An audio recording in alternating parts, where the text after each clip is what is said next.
매년마다 우리 성안순복음교회에서 철야를 하면서 성경을 읽습니다. 올해는 신약 성경을 읽게 되었습니다. 신약 성경을 읽는데 제 마음속에 하나님의 주시는 단어가 마음속에 뭉클 떠오르기 시작했습니다. 무슨 권세로? 이것은 어떤 주석책을 보거나 신학책을 보거나 아니 누가 어떤 목사님의 설교를 듣고 하는 것이 아니라 전적으로 성경을 읽다가 하나님의 주시는 그런 생각과 마음을 저에게 주셔서 오늘 본문에 있는 말씀을 선택하고 그 말씀의 줄기를 여러분들과 함께 나누기를 원합니다. 우리가 마태복음부터 읽기 시작했는데 계시록까지 읽으면서 시간의 여분이 있어서 잠깐 어떤 목사님이 성경을 왜 읽느냐 하면서 그렇게 설교하시는 부분들을 잠깐 듣게 되었습니다. 여러분들 성경을 읽고 여러 번 아주 수십 번, 수백 번 그렇게 읽어도 그 하나님의 말씀의 새로운 감동이 매 순간마다 다르게 다가오는 모습을 보게 됩니다. 올해는 저에게 무슨 권세로 라는 그런 단어가 다가오게 되었습니다. 여러분들 어린 시절에 어머니로부터 고기를 사오라 그러면 국거리용으로 사오라 그러면 정육점 가서 그 국거리용을 달라 그러면 그 아저씨가 정육점 아저씨가 덩어리로 쓸어준답니다. 저는 심부름을 안 해서 잘 모르겠지만 그러면 어머니는 그 덩어리를 가지고 잘게 썰지 않고 국거리를 국에다 이렇게 끓여서 하면 잘게 쓰는 것보다는 국거리 덩어리를 넣는 것이 훨씬 더 맛있다고 합니다. 또 국수, 육수를 낼 때 조금 넣는 거하고 많은 양의 담아내기와 파와 다시마와 그런 멸치를 넣으면 많은 국물들이 우러나서 참으로 더 맛있다고 합니다. 배추 한 포기를 보관하는 것보다 어린 시절에 어머니를 통해서 배추 100포기를 그 항아리에다 다 집어넣고 거기에서 우러나오는 그 배추 김치의 맛이 더 시원하고 더 맛있는 모습을 보게 됩니다. 사골국물을 끓일 때 한 번 끓이는 것보다는 한 번, 두 번, 세 번가량 끓였을 때, 세 번째 끓였을 때 가장 맛있는 육수가 나온다는 그런 말을 들었습니다. 성경을 자꾸 읽어도 그거 뭐 또 읽을 필요가 있느냐? 여러분 그렇게 생각하지 마십시오. 하나님의 은혜는 놀랍도록 우리에게 다시 새로운 은혜를 우리에게 또 주시는 모습을 보게 됩니다. 이 나무는 뿌리가 단단했을 때 그 나무가 시들지 않고 잘 자랄 수가 있습니다. 사람은 이 머리가 하나님께로 향한 사람들에게 하나님의 지혜와 명철을 주시는 것입니다. 용비어천가에 뿌리 깊은 나무는 가람에 안이 그칠새 꽃 좋고 여름 하나니라. 샘이 깊은 물은 가뭄에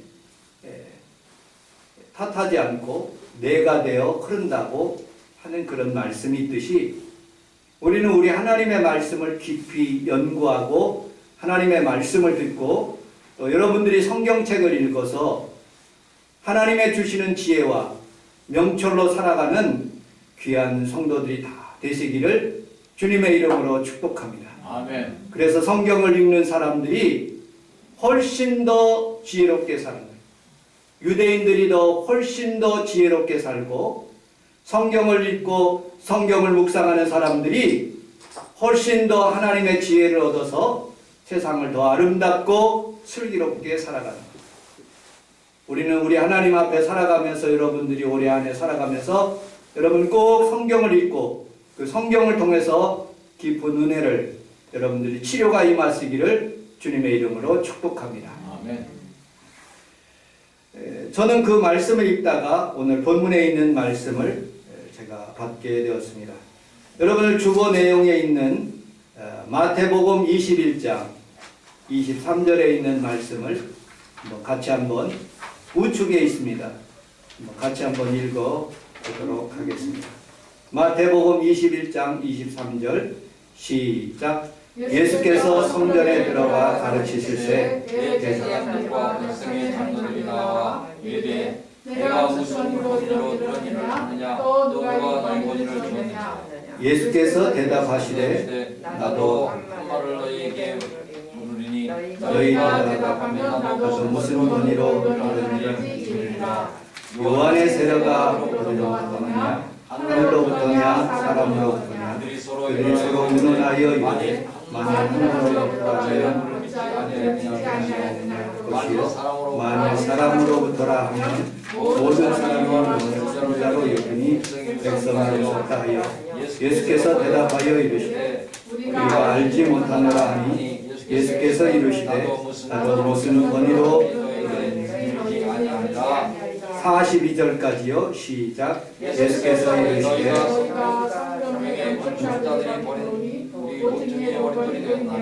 이것은 주로 말미암아 된 것이요 우리 눈에 귀하도다 함을 읽어보리니 아니라. 아멘. 예수께서 성전에 들어가실 때 대제사장과 장로들이 나와서 너가 무슨 권세로 이렇게 설교를 하고 그리고 무슨 권세로 치료를 하고 무슨 권세로 백성들에게 그런 교훈을 주느냐 하고 물었습니다. 그때 예수님은 곧바로 답변을 하지 않고 이렇게 답변합니다. 세례 요한 그가 하늘로부터 권세로 하느냐 아니면 사람으로부터 나오는 권세로 세례 요한이 그렇게 사람을 세례를 주느냐 하고 물어봤습니다. 그때 그들은 바리새인과 서기관과 대제사장들은 이렇게 답변합니다. 만약에 사람으로부터라면 저 사람은 선지자로 백성들이 생각하는데 안 될 것 같던 그런 말이 나오고 하늘로부터라면 왜 세례 요한을 우리가 믿지 않았는가 하기 때문에 그런 게 답변을 못했던 것입니다. 그런데 예수님께서 비유로 또 말씀하시는 거예요. 성경 그 절 우리는 읽지 않았지만 포도원에 사람들을 보내기 시작합니다. 종 하나를, 종 둘을, 종 셋을 보냈는데 다 하나같이 죽이는 것입니다. 그리고 상속자를 또 보내는 거예요. 그런데 이 상속자마저 그들이 죽이는 거예요. 그래서 42절에 예수께서 이르시되 성전의 건축자들의 버린 돌의 모퉁이의 머릿돌이 되었나니 이것은 주로 말미암아 된 것이요 우리 눈에 귀하도다 함을 읽어본 일이 없느니라 하고 물으시는 거예요. 예수님께서 저들을 죽임을 말미암아 상속자가 죽임으로 말미암아 건축자들이 버린 돌이 우리 성원순복음께 그 주춧돌이 되어서 건축을 하여 건물이 올라가는 것처럼 온 세계의 나라의 민족의 교회의 중심이 되어서 모퉁이돌, 코너스톤이 되었다고 우리 주님이 말씀하시는 장면인 것입니다. 여러분들, 예수님께서는 십자가에 달려 돌아가시는 그 사건으로 말미암아 모퉁이돌이 되었습니다. 주님께서 죽으실 때 그냥 죽으신 것이 아닙니다. 여러분들, 채찍을 가지고 예수님의 등허리를 칠 때 39번 쳤습니다. 채찍은 여러분들 날카로운 뼈와 그리고 또 쇠로 된 그런 부분들이 있어서 한 번씩 그 채찍을 그 몸에 댈 때마다 그 살점을 떼어내갖고 허옇게 보이는 그런 살까지 뼈까지 보일 수 있도록 그렇게 때리는 무자비한 로마 군병의 채찍이었습니다. 그것을 39대 맞고 그리고 십자가를 메고 14번을 쓰러지시고 골고다 위에 올라가셨습니다. 여러분은 한 사람을 죽이기 위해서 한 명의 백부장과 4명의 군인들, 로마 군인들이 있어야지 십자가를 하는 거예요. 스파르타커스의 그런 영화를 보면 로마를 이렇게 반란을 일으킨 죄수들을 영화에 보니까 그 가는 길에 하나같이 십자가에 못 박혀가지고 길에 다 매달려서 죽게 하는 모습을 보게 됩니다. 왜요? 로마에 저항하지 말라는 그런 뜻입니다.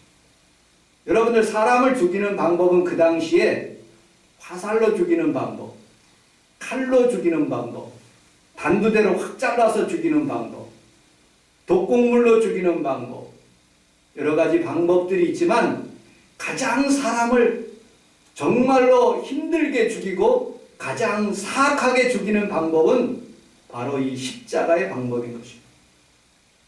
나무에 세워놓고 피를 흘리는데 그 양손과 양발에, 그리고 옆구리에, 그리고 머리에 가시면류관에 그 피가 줄줄줄 흘러서 마침내 피가 다 뽑아져 나갈 때까지 많은 고통 가운데 죽게 하는 그런 방법이 바로 십자가의 방법이에요. 그리고 우리 주님께서 다 이루었다. 테텔레스타이. 여러분들, 여러분들의 질병을 다 이루고 여러분들의 모든 사업장의 문제나 자녀의 문제를 다 이루고 우리 주님 앞에 나와서 정성껏 하나님 앞에 예배하는 모든 자들에게 하나님의 은혜와 은총을 주시고 하나님의 치료를 주시기 위해서 주님은 그 고통을 다 이루시며 여러분들을 위해서 오늘도 밝은 미소로 주님 앞에 나오는 자들에게 구원의 축복을 주시고 여러분들 사죄의 은총과 여러분들 영혼이 잘되고 범사가 잘되고 강건한 축복을 여러분에게 주신 것을 여러분들 믿으시기를 주님의 이름으로 축복합니다. 아멘. 두 번째, 오늘 본문에 있는 말씀 같이 한번 읽어보도록 하겠습니다. 사도행전 4장 5절, 6절, 7절까지 같이 한번 읽어보도록, 8절까지 읽어보도록 하겠습니다. 시작. 이튿날 바리새인과 장로들과 서기관들이 예루살렘에 모였는데 대제사장 안나스와 가야바와 요한과 바리새인과 및 대제사장의 중에 다 참여하여 사도들 가운데 세우되 너희가 무슨 권세와 누구의 이름으로 이를 행하느냐 이에 베드로가 성령의 충만을 위해 백성의 관리들과 장로들과 아멘. 6절에 보면 대제사장 안나스와 가야바와 요한과 알렉산더와 및 대제사장의 문중이 다 함께했다고 말씀하고 있어요. 여러분, 어디에서 많이 보던 장면 아닙니까? 성경을 읽을 때, 성경 통독할 때 이 사도행전의 이 단어하고 마태복음의 단어하고 확 매치가 되는 거예요. 그래, 이 안나스라는 사람, 이 가야바라는 사람이 예수님을 십자가에 못 박힌 장본이거든요. 대제사장이 그 당시에도 대제사장이고 이 베드로 사도에게 그 문중에서 다 모였을 때 베드로 사도를 앞에 두고 하는 그런 장면들이 오늘 본문에 있는 장면들을 보게 됩니다. 그때 이 문중에 있는 대제사장과 서기관과 바리새인과 그런 사람들 앞에 베드로와 요한이 앞에 서 있는 거예요. 아마 긴장감이 아주 팽팽하게 맞섰을 것입니다. 왜냐하면 이 베드로는 자기가 그 가야바와 그 다음에 안나스가 있었던 그 장소까지 쫓아갔고 그리고 그곳에서 3번이나 예수님을 부인했던 그런 사실들을 아마 기억했을 것입니다. 그리고 또 묻습니다. 너희들이 무슨 권세로 사도행전 3장에 보면 안진뱅이가 일어나는 모습들, 그리고 오늘 본문에서 읽다 보면 남자만 5,000명이 예수님에게 돌아오는 그런 장면들을 오늘 본문에 있다 보니까 이 안나스와 가야바가 상당히 놀라고 이 바리새인의 그룹들이, 그 다음에 서기관들의 그룹들이, 대제사장들의 그룹들이 상당히 놀라서 어찌할 바를 모르는 그런 상황 가운데 있어요. 그래서 예수님을 죽였듯이 베드로와 요한을 그 앞에 세워두고 무슨 권세로 너희들이 이 일을 행하느냐고 묻는 것입니다. 그때 예전의 베드로가 아닙니다. 예전의 요한이 아닌 것이죠. 그들 앞에서 그렇게 답변합니다. 예수님의 비유를 얘기한 것은 아니지만 오늘 성경에서 보니까 성령에 충만하여서 만일 병자들의 행한 착한 일에 대하여 이 사람이 어떻게 구원을 받았느냐 우리에게 질문한다면 나는 분명히 답변할 것은 십자가에 못 박고 하나님이 죽은 자 가운데서 살리신 나사렛 예수 그리스도의 이름으로 그것을 한다고 말씀하고 있어요. 여러분들도 오늘 예수 그리스도의 권세로 여러분들에게 놀라운 하나님의 치료가 임하고 하나님의 권능이 일어나기를 주님의 이름으로 축복합니다. 아멘. 여러분들 마틴 루터가 종교개혁을 하면서 여러분 아마 그런 두려움이 있을 거예요. 무슨 권세로 네가 종교개혁을 하느냐 하고 그렇게 천주교의 교황이 물었을 거예요. 네가 무슨 권세로 이 나라에 와서 이렇게 복음을 전거하고 선교 활동을 하느냐 하고 그렇게 어려움을 당하는 선교사님들에게 하신 아마 질문일 거예요. 또 여러분들에게 오늘 하나님께서 여러분들에게 묻는 그런 질문일 거예요. 철야를 하다가 우리 사모님이 그런 말을 했어요. 이거 뭐 설교 내용은 아니지만 그런 말을 하는 것을 보게 됩니다. 베드로라는 사도 초대교회 내에 신약시대에 가장 영향력 있는 사람이 베드로라는 사도, 그 다음에 요한이라는 사도, 그 다음에 사도 바울이라는 사도가 3명이 주축이 됐을 거예요. 이 베드로라는 사도는 마가를 통해서 마가복음을 예수님의 행한 행적을 다 얘기했을 거예요. 아마 이런 일을 행했을 것이다. 그래서 마가복음을 이 기술하는 그런 일들을 했어요. 이 마가복음이 토대가 돼서 마태복음이 나오고 또 누가복음이 나오게 되는 거예요. 그리고 베드로 사도가 직접 쓴 베드로 전후서 그 성경을 중심으로 됐어요. 요한이라는 사도는 완전히 성경을 읽어보니까 색이 다른 거예요. 똑같은 부분이 성경에서 마태, 마가, 누가복음은 거의 비슷해요. 거의 비슷해요. 그런데 요한복음은 완전히 성경이 그런 스타일로 이루어지지 않아요. 오히려 베드로에 대한 내용은 아주 작게 나오고 예수님의 그런 신성에 대한 부각된 부분들이 나옵니다. 그리고 요한복음에 지나서 요한 1, 2, 3서를 보면 예수님의 행적들에 대한 그런 말씀보다는 서로 사랑하라는 그런 내용들이 많이 나오는 모습을 보게 됩니다. 그런데 사도 바울은 달라요. 사도 바울은 베드로도 책망하고 하나님께서 자기에게 받은 그런 사도의 직분을 대해서 하나님의 말씀에 이방인들에게 향하는 그런 복음의 증거들을 계속 얘기하는 부분들이 나오게 되는 모습을 보게 됩니다. 어쨌든 이 복음서 이 세 분을 중심으로 해서 하나님의 영광과 권세가 그들에게 흘러서 우리에게 임하는 모습을 보게 됩니다. 오늘 여러분들의 삶 속에서도 예수 그리스도의 권세를 통하여 여러분들의 질병이 치료받고 여러분들의 문제가 해결되는 귀한 성도들이 다 되시기를 주님의 이름으로 축복합니다. 아멘. 세 번째, 마태복음 28장 18절로 20절을 여러분 주보 내용에 있습니다. 그 박스 안에 있는데 같이 한번 읽어보도록 하겠습니다. 시작. 예수께서 나와 말씀하시되 하늘과 땅의 모든 권세를 내게 주셨으니 그러므로 너희는 가서 모든 민족을 제자로 삼아 아버지와 아들과 성령의 이름으로 세례를 베풀고 내가 너희에게 분부한 모든 것을 가르쳐 주시리하라. 볼지어다 내가 세상 끝날까지 너희와 항상 함께 있으리라 하시니라. 아멘.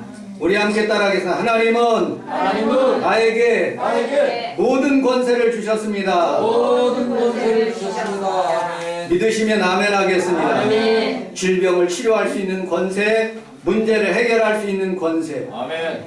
이 권세라는 이 단어는 익수시아라는 그런 헬라어에서 왔습니다.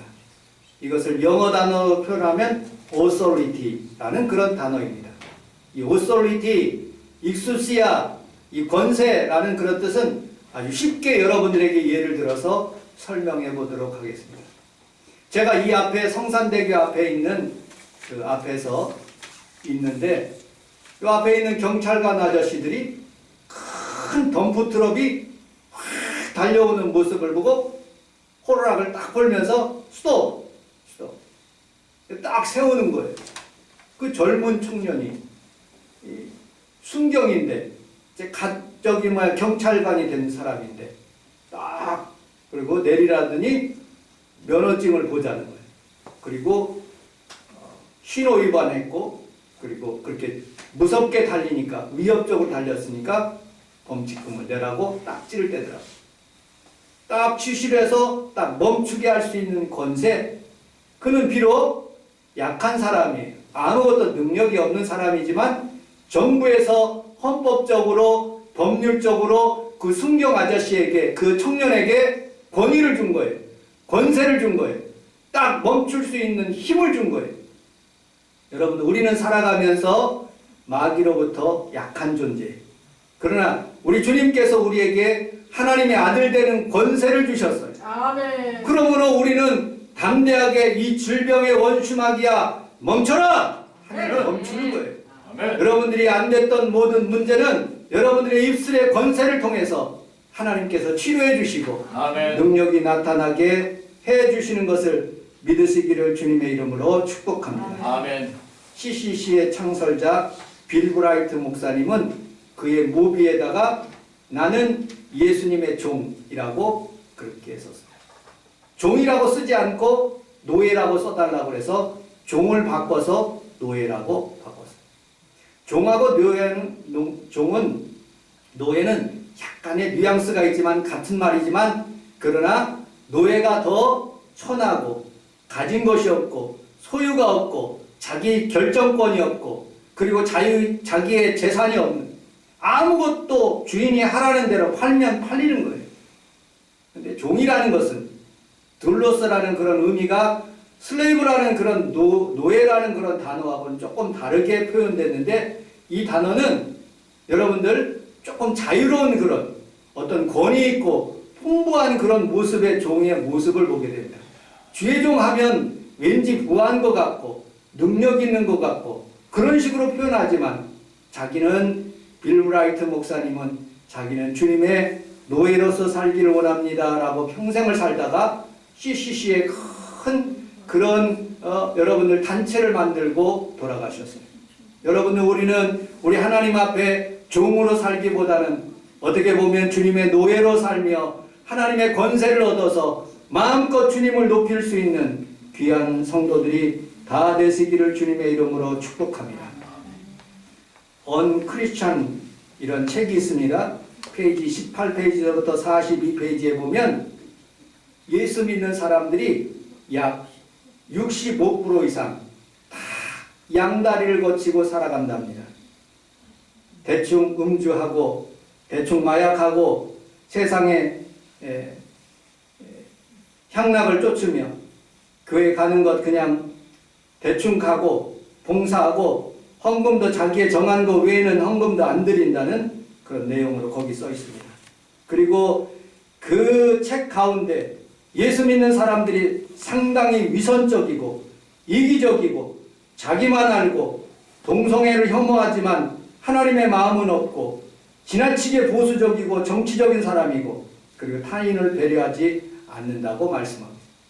여러분들 우리는 살아가면서 하나님의 종답게 노예답게 하나님이 원하시는 삶을 살 수 있도록 여러분들이 날마다 하나님의 권세를 사용하여 하나님께 영광 돌리는 귀한 성도들이 다 되시기를 주님의 이름으로 축복합니다. 아멘. 폴로라는 사람이 29살 때 엄청나게 부자가 되었어요. 억만장자가 된 거예요. 그는 31살 때 결혼해서 33살 때 자기 부인에게 모든 것을 쓸 수 있도록 다 공급했어요. 그런데 그 부인이 만족함이 누리지 못했어요. 그는 그 부인과 함께 어떻게 하면 아름다운 인생을 살 것인가 하고 아틀란타 조지아에 내려갔어요. 그리고 거기에 있는 조던이라는 목사님을 만나게 되었어요. 코이노니아 공동체 클리블랜드 조던에 함께하는 그런 곳에서 가난한 사람들에게 집을 지어주는 그런 일을 선택하게 되었어요.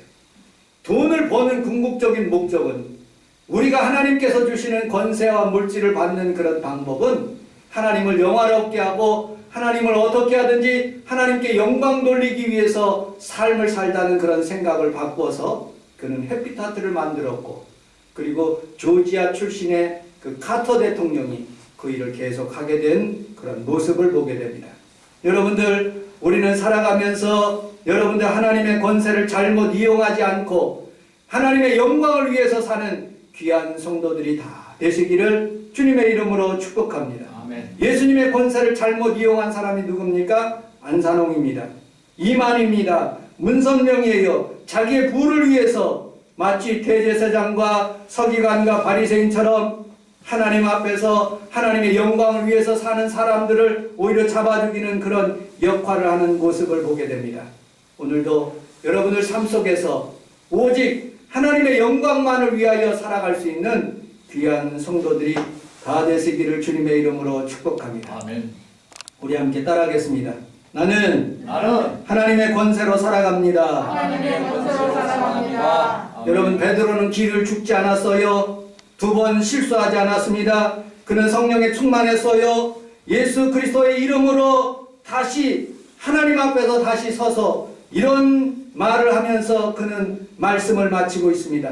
다른 이로서는 구원을 받을 수 없나니 천하 사람 중에 구원을 받은 만한 다른 이름을 우리에게 주신 일이 없다고 말씀하셨고, 예수님이 말씀하신 그 마지막 그 말씀 중에 너희의 건축자들의 버린 돌이 진모퉁이의 머릿돌이 되었다고 하시면서 여러분 담대하게 주님의 복음을 증거하는 모습을 보게 됩니다. 오늘 이 자리에 오신 귀한 성도 여러분들이 다 주님의 권세로 한 주간을 살며 한 날을 살아갈 수 있는 귀한 성도들이 다 되시기를 주님의 이름으로 축복합니다. 아멘. 기도하겠습니다.